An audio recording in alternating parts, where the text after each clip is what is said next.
2024 లేదా 25లో డిగ్రీ లేదా బీటెక్ చదివారా? సాఫ్ట్‌వేర్ జాబ్ కోసం ఎదురు చూస్తున్నారా? అయితే కోడ్ జ్ఞాన్ 100 డేస్ కోర్సులో చేరండి, జాబ్ సాధించండి. నమస్తే, వెల్కమ్ టు సుమన్ టీవీ. నేను మీ యాంకర్ సిరి.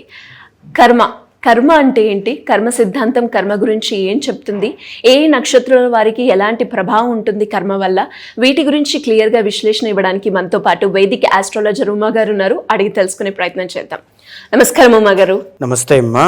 ఉమా గారు, చాలా మంది నాకు ఇది కర్మ వల్ల జరిగింది, ఇది నా కర్మ అని అంటూ ఉంటారు. అసలు కర్మ అంటే ఏంటి? కర్మ సిద్ధాంతం కర్మ గురించి ఏం చెప్తుంది? కర్మలో ఎన్ని రకాలు ఉంటాయండి? తప్పకుండా అమ్మా.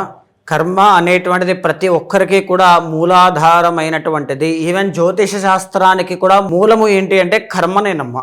సో కర్మ అనేటువంటిది, ఫర్ ఎగ్జాంపుల్, మీరు ఈ జన్మ మీ తల్లి కడుపున పుట్టారు అనుకుంటే ఆవిడే మీ తల్లి అయ్యారంటే కారణం ఒక కర్మ ఉంటుంది. నేను ఈ జన్మలో ఈ శరీరాన్ని ధరించాను, ఇలా కొన్ని వస్త్రాలు వేసుకున్నాను, కూర్చోగలుగుతున్నాను, చూడగలుగుతున్నాను, మాట్లాడగలుగుతున్నానంటే నాకంటూ ఒక కర్మ ఉంది. కాబట్టి కనీసం నాకు బేసిక్ నీడ్స్ అనేటువంటివైనా ఉన్నాయి, ఏదో ఒక పుణ్యం ఉంది. కాబట్టి ఇది కూడా లేని వాళ్ళకి ఆ కర్మ, అది లేని వాళ్ళకి ఎంత ఇబ్బంది పెడుతుందో మనం చూస్తూ ఉంటాం. అయితే కర్మలో 3 రకాలు ఉంటాయమ్మా: సంచిత, ప్రారబ్ధ, ఆగామి కర్మలు. సంచిత కర్మ అంటే ఏమిటి అంటే పాస్ట్ లైఫ్లో కానీ, గతంలో కానీ, పూర్వజన్మలో కానీ సో మీరు చేసుకున్నటువంటి కర్మ ఏదైతే ఉంటుందో అది దాన్ని సంచిత కర్మ అంటామండి. దానికి అనుగుణంగానే రిఫ్లెక్షన్గా మనకి జీవితం అనేటువంటిది వచ్చింది. మీకైనా, నాకైనా, ఎవరికైనా సరే కావచ్చు కాక వచ్చింది. అయితే ఈ సంచిత కర్మ అనేటువంటిది ఉన్నదంతా ఒకేసారి మనకి రాదండి. మనము ఎంతవరకు అనుభవించాలో మళ్ళీ అంతే అనుభవిస్తాం, మిగతాది క్రెడిట్ రూపంలో అక్కడే ఉంటుంది. అయితే ప్రారబ్ధ కర్మ అంటే ఏంటి? ఇప్పుడు ఈ నిమిషం మనం చేయగలిగేటువంటి కర్మ అన్నమాట. అంటే ఇప్పుడు నేను వెళ్ళి దేవుణ్ణి పూజించాలనేటువంటిది నా చేతుల్లో ఉంటుంది, నేను వెళ్ళి ఏదైనా ఒక వ్యసనాలు చేయాలనేటువంటిది కూడా నా చేతుల్లో ఉంటుంది. అది కంప్లీట్లీ నా చేతుల్లో ఉండేటువంటిదమ్మా. పూజలు, ప్రాయశ్చిత్తాలు, శాంతులు, ఇవన్నీ జపాలు, ఇవన్నీ కూడా ఈ ప్రారబ్ధ కర్మలోకే వస్తాయండి. సంచిత కర్మని మనం మార్చలేమండి, గతంలో ఉన్నది కాబట్టి అది. సో ప్రారబ్ధ కర్మ కరెంట్లీ మనం ఏం చేస్తున్నాము? ఒక పూజ చేసుకుని పరమాత్మ నాకు ఉన్నటువంటి ఈ కర్మని తొలగించు అనేటువంటిది ఒక ప్రాయశ్చిత్త రూపంలో భక్తిపూర్వకంగా ఆయన వేడుకుంటూ ఉన్నాం. సో అది ఒక ప్రారబ్ధ కర్మ. లేదా దాన ధర్మాలు చేసి ఉన్నటువంటి పాపకర్మని మినిమైజ్ చేసుకోవడం కోసం ఇప్పుడు దాన ధర్మాలు అనేటువంటివి చేసుకుంటున్నాం, అది ఒక ఉపాయము. లేదు ఇప్పుడు మళ్ళా మోసాలు, అబద్ధాలు, దారుణాలు, హత్యలు, లేకపోతే ఏదైనా సరే ప్రారబ్ధ కర్మ రూపంలో చేస్తుంటే అక్కడున్న సంచిత కర్మ, ఇక్కడ పెరిగిన ప్రారబ్ధ కర్మ, రెండు ఆగామి కర్మ రూపంలో మనం అనేక రకాల బాధలు, విపరీతమైన ఆరోగ్య సమస్యలు, విపరీతమైనటువంటి అప్పులు, తీవ్రమైనటువంటి దారుణ హత్యలు, ఇలాంటివన్నీ కూడా చూసేటువంటి అవకాశాలు ఎక్కువగా ఉంటాయి. సో మీకు క్లారిటీ వచ్చింది కదండి. ప్రారబ్ధ కర్మ అంటే కరెంట్లీ మనం చేసుకునేటువంటిది. ఇక ఆగామి కర్మ అంటే ఏదైతే ప్రారబ్ధ కర్మ వల్ల మనం మినిమైజ్ చేసుకున్నామో ఆ ఉన్నటువంటి సంచిత కర్మని, ఈ రెండిటి యొక్క సమ్మేళనమే ఆగామి కర్మ వల్ల మన ఫ్యూచర్లో మనం అనుభవించేటువంటిది. ఇప్పుడు నేను బాగా చదువుకున్నాను అనుకోండి, రేపొద్దున ఏదో ఒక ఉద్యోగం వస్తుంది, ప్రారబ్ధ కర్మ, ఆగామి కర్మ. ఇప్పుడు నేను ఒక దొంగతనం చేసి చదువుకోకుండా బయట తిరిగాను అనుకోండి, రేపొద్దున నేను దొంగలా మారి జైల్లో ఉంటాను, ప్రారబ్ధ కర్మ, ఆగామి కర్మ. ఇలా అన్నమాట. ప్రతి కర్మ కూడా అది సైంటిఫికల్గా, ప్రాక్టికల్గా కనబడుతున్నవి కొన్ని ఉంటాయి, మన కంటికి కనబడినటువంటి కూడా కొన్ని ఉంటాయండి. మనం వెళ్తున్నప్పుడు మనకే ఎందుకు ఆ దారుణం యాక్సిడెంట్ అనేటువంటిది జరగాలి, మనకే ఎందుకు ఆ దురదృష్టం పట్టాలి అనేటువంటిది మనకి కంటికి తెలియదు, బికాజ్ సంచిత కర్మ అనేటువంటిది ఉంటుంది కాబట్టి. సో కాలసర్పదోషము కానీ, కుజదోషములు కానీ, ఇలాంటివి పితృశాపములు కానీ కొన్ని వంశపారంపర్యంగా వచ్చేటువంటి ఉంటాయమ్మా. అందులో ఈ సంచిత కర్మ నుంచి వచ్చేటువంటిదే. ఫర్ ఎగ్జాంపుల్, కాలసర్పదోషం వంశపారంపర్యంగా వస్తుంది అంటే ఎక్కడి నుంచి వచ్చింది? సంచిత కర్మ వల్ల ఇంట్లో వాళ్ళు ఎవరో పాముని చంపడం వల్ల కానీ, గోవుని చంపడం వల్ల కానీ, కుక్కని హింసించడం వల్ల కానీ వచ్చినటువంటిది. ఇలా సంచిత కర్మ అనేటువంటిది ఖచ్చితంగా వంశపారంపర్యంగా కూడా వచ్చే అవకాశాలు ఎక్కువ ఉంటాయండి. సో ఇక్కడ ఏంటంటే అండి, నక్షత్రాలకి, రాశులకి కర్మ సిద్ధాంతాన్ని ఎలా ఇంటర్లింక్ చేయొచ్చు, అసలు ఎలా దానికి దీనికి సంబంధం ఉంది అంటే, ఏ కారణం లేకుండా మీరు ఫలానా నక్షత్రంలో ఎలా జన్మిస్తారండి, ఆ స్వభావం అనేటువంటిది నక్షత్రం బట్టి మనం చూస్తాం. తర్వాత ఆ రాశికి సంబంధించిన స్వభావాలు మీకు ఎందుకు అన్వయం అవుతూ ఉన్నాయి. శని అనేటువంటి ఆయన కర్మకారకుడు, ఏలినాటి శని వచ్చినప్పుడు ఆ దోషం మిమ్మల్ని ఎలా ఎందుకు ఇబ్బంది పెడుతోంది? ఆ కర్మ ఉంది కాబట్టే ఆ శని యొక్క పీరియడ్ ఆఫ్ టైంలో మీరు ఇబ్బంది పడతారు. సో అలాగా ఆ నక్షత్రాలు రాశులకు సంబంధించి మనకున్నటువంటి కర్మ మన జీవితంలో ఏ ఏ అంశాల మీద ఎలాంటి విషయాల మీద ఇబ్బంది పెడుతుందో మనం తెలుసుకోవచ్చు, జాగ్రత్త పడచ్చు, వాటిని మినిమైజ్ చేసుకునే విధంగా పూజలు పరిహారములు కూడా చేసుకోవచ్చమ్మా. మీరు అన్నట్టుగానే ఉమ్మగారు, మఖా నక్షత్రం వారికి 2026 సంవత్సరంలో కర్మ సిద్ధాంతం అనేది ఏ విధంగా ఉంటుంది? మీరు చెప్పిన పై వాటిల్లో ఏ కర్మ అనేది ఎక్కువగా ఎఫెక్ట్ చేస్తుంది? ఈ నక్షత్రం వారికి ఏ ఏ సందర్భాల్లో జాగ్రత్తలు తీసుకోవాలి అంటారు? తప్పకుండా అమ్మా. మఖా నక్షత్రం వాళ్ళకి 2026 మనం బాగా చూస్తే కనుక ఫస్ట్ హాఫ్ అంతా కూడా అదృష్టము, విపరీతమైనటువంటి రాజయోగము, అఖండమైనటువంటి ధన సంపదలు కలిగేటువంటి యోగం వీళ్ళకి పట్టబోతోంది అని చెప్పొచ్చండి. ఎందుకు అని అంటే ప్రధానమైనటువంటి గ్రహాలు 2026లో మనం చూడడానికి 4 గ్రహాలమ్మ. గురు, శని, రాహు, కేతు నలుగురు కూడా. మొట్టమొదటిగా గురువును మనం బాగా గమనిస్తే 11th, 12th, ఫస్ట్ హౌసెస్లో 2026 సంవత్సరం మఖా నక్షత్రం వాళ్ళకి గురువు అనేటువంటి ఆయన ట్రావెల్ అవుతూ ఉన్నారండి. జూన్ 1వ తారీఖు దాకా గురుడు ఎక్కడ ఉంటారండి? లాభస్థానము అయినటువంటి మిథున రాశిలో ఉంటారు. దీనివల్ల అఖండమైనటువంటి సంపదలు కలగడం, ఆర్థిక అభివృద్ధి అనేటువంటిది బాగుండడం, గౌరవ మర్యాదలు మీకు బాగుంటాయి, అన్నదమ్ముల మధ్యలో ఉండేటువంటి గొడవలన్నీ కూడా సాల్వ్ అవుతాయి, వ్యాపార అభివృద్ధి అనేటువంటిది చాలా బాగుంటుంది. 7వ దృష్టి వల్ల సంతాన అభివృద్ధి అనేటువంటిది బాగుంటుంది. 9వ దృష్టి వల్ల పార్ట్నర్షిప్ వ్యవహారాల్లో కానీ మ్యారిటల్ లైఫ్లో డిస్టర్బెన్సెస్ కానీ మీకు తొలగిపోతాయి.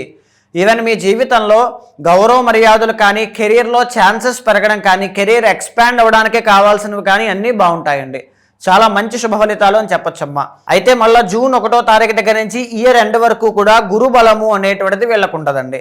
కానీ గురువు యొక్క ట్రాన్సిట్ 12, 1 స్థానంలోకి మారడం వల్ల రిజల్ట్స్ అనేటువంటివి కొంచెం చేంజ్ అవుతాయి. కాబట్టి జూన్ 1వ తారీఖు దగ్గర నుంచి అక్టోబర్ 31 దాకా గురుడు 12వ స్థానమైనటువంటి కర్కాటక రాశిలో ఉంటారు. కాబట్టి వీళ్ళకి ఏ విధంగా ఉండబోతోంది అంటే ఖర్చులు విపరీతంగా పెరిగిపోతాయండి. రూపాయి సంపాదిస్తే 10 రూపాయలు ఖర్చులు అవుతూ ఉంటాయి. ఆ టైంలో ఎంత సంపాదించినా అవన్నీ కూడా బూడిదలో పోసిన పన్నీర్లా వెళ్ళిపోవడమే. శుభకార్యాలకి ఖర్చులు అవుతాయి. ఈవెన్ వీళ్ళ దగ్గర ఉన్నటువంటి వస్తువులు కానీ, ఆభరణాలు కానీ, బంగారం కానీ తాకట్టు పెట్టాల్సిన పరిస్థితులు ఆ టైంలో మాత్రం కనబడతాయి ఖచ్చితంగా. చిన్న చిన్న అగౌరవము, వృత్తిలో చికాకులు అనేటువంటిది శాస్త్రం చెబుతోంది. అప్పుల బాధ అని కూడా శాస్త్రం చెబుతోంది అని చెప్పొచ్చమ్మా. అయితే మళ్ళా అక్టోబర్ 31 తర్వాత గురుడు ఎక్కడికి వస్తారండి? సింహరాశి, అంటే ఈ యొక్క మఖా నక్షత్రం ఉన్నటువంటి సింహరాశి అయినటువంటి దాంట్లో ఫస్ట్ హౌస్లోకి వస్తారనమాట. లగ్నంలోకి గురుడు రావడం వల్ల ధన నాశనము, అప్పుడు కూడా సేమ్ అండి, వచ్చిన డబ్బు నిలబడకపోవడం, విపరీతంగా ఖర్చులు అవ్వడం, సంతానము విషయంలో ఆర్థిక శ్రమ, అంటే పిల్లల యొక్క చదువుల కోసం, పిల్లల యొక్క ఆరోగ్యాల కోసం, వాళ్ళ యొక్క భవిష్యత్తు కోసం బాగా శ్రమ పడాలి, డబ్బులు బాగా ఖర్చు పెట్టాలి. ఇలాంటివన్నీ కూడా ఎక్కువగా కనబడతాయండి. వ్యాపారంలో స్వల్పమైనటువంటి ఇబ్బందులు అనేటువంటివి కూడా ఆ టైంలో ఉంటాయమ్మా. అనారోగ్యము అనేటువంటిది కూడా శాస్త్రం చెబుతోంది. ఎప్పుడండి? ఆల్మోస్ట్ జూన్ 1 నుంచి డిసెంబర్ 2 దాకా వీళ్ళకి ఆ విషయంలో బాగాలేదు. ఓన్లీ ఫస్ట్ హాఫ్ అంతా కూడా మఖా నక్షత్రం వాళ్ళకి అద్భుతంగా కనబడుతోంది. మీరు ఏదైనా ప్రయత్నం చేసినా, ఉద్యోగ అవకాశాలు కానీ, వ్యాపారాలు కానీ, నూతన స్టార్టప్స్ కానీ ఏదైనా ఉన్నా ఫస్ట్ హాఫ్లోనే మంచి రిజల్ట్స్ వచ్చేలా చూసుకోండి. డబ్బు జాగ్రత్త పెట్టుకోండి. సెకండ్ హాఫ్లో సర్వైవల్ కోసం మీకు ఉపయోగపడతాయి. ఇక శని అనేటువంటి ప్లానెట్ మనం బాగా గమనిస్తే ఆయన సంవత్సరం అంతా కూడా 8వ స్థానంలో ఉంటారండి. అష్టమ శని. సడన్గా ఏదో ఒక ఖర్చు వచ్చి పడుతుంది. సడన్గా చిన్న చిన్న మానసిక ఒత్తిళ్లు పెరిగిపోతాయి, టెన్షన్లు పెరిగిపోతాయి, హెల్త్ ఇష్యూస్ పెరిగిపోతుంటాయి. సో ఎప్పుడూ లేనటువంటి విధంగా అనమాట. ఈవెన్ వాటి నుంచి ఓవర్కమ్ అవుతారండి. అష్టమము అంటే ఖచ్చితంగా ఓవర్కమ్ అవుతారు అని అర్థం. అయినా సరే ఆ ఇష్యూ మాత్రం పర్టికులర్ టైంలో కనబడుతుంది. అప్పు చేస్తారు ఆ టైంలో, దాన్ని మళ్ళీ తీరుస్తారండి అష్టమము అంటే. కానీ అప్పు చేయాల్సిన పరిస్థితి వస్తుంది.